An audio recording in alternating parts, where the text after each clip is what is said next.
ഇന്ന് കുറച്ച് കേക്കിൻ്റെ സാധനങ്ങളും നൂലും ഒക്കെ മേടിക്കാനുള്ളതുകൊണ്ട് രാവിലെ തന്നെ ജോലി ഒതുക്കാമെന്ന് വിചാരിച്ചു. ഫ്രിഡ്ജിൽ കുറച്ച് പീച്ചിങ്ങ അരിഞ്ഞത് ഇരിപ്പുണ്ടായിരുന്നു. അപ്പോൾ അതെടുത്തിട്ട് ഒരു തോരൻ വെക്കാമെന്ന് വിചാരിച്ചു. തോരനേക്കാളും പീച്ചിങ്ങ മെഴുക്കുവരട്ടിയാട്ടോ നല്ലത്. ഇവിടെ ഏട്ടന് തോരനാണ് ഇഷ്ടം. അതുകൊണ്ട് ഞാൻ ഇത് തോരൻ വെക്കുന്നത്.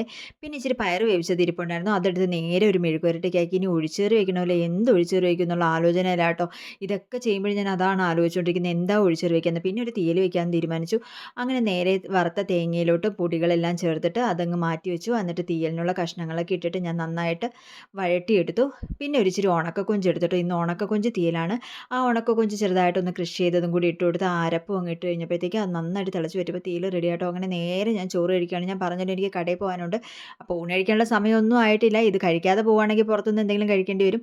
അപ്പോൾ അതുകൊണ്ട് ഞാൻ നേരെ ഊണ് കഴിക്കുകയാണ്. ഇച്ചിരി പീച്ചിങ്ങ തോരനും പയറും മെഴുക്കുവരട്ടിയും ഇച്ചിരി കണ്ണിമാങ്ങ അച്ചാറും ഒരു പപ്പടം വറുത്തതും നമ്മുടെ കൊഞ്ച് തീയലും നല്ല കഞ്ഞിവെള്ളവും. ആഹാ! എന്താ ടേസ്റ്റ് എന്നറിയോ? അപ്പോൾ ഇത്രയേ ഉള്ളൂ. Tata bye bye.